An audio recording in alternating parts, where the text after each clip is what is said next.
Algunes veus deien que els exèrcits borbònics estaven arribant per ocupar Cardona i el seu castell. Va fer una darrera ullada a la sala principal i va baixar amb l'amargor de qui ho abandona tot a la sort dels salvatges. Dones amb criatures als braços. Nens arrossegant carretons plens de bagatges. I vells carregats com mules. Alguns resaven. A darrere el taulell, com sempre, s'esperava l'Isabel.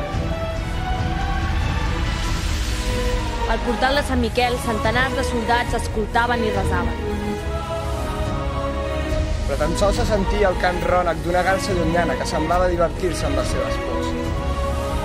Es comença a sentir una remor somorta de soldats caminant i rodes de canó avançant. La garsa va callar. Un eixam de casaques blanques van omplir els carrers de la vila.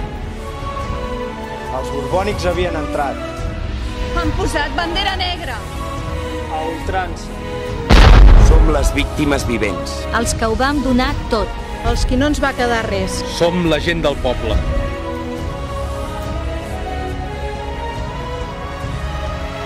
Nosaltres no vam perdre. Tampoc van guanyar. Nosaltres vam resistir.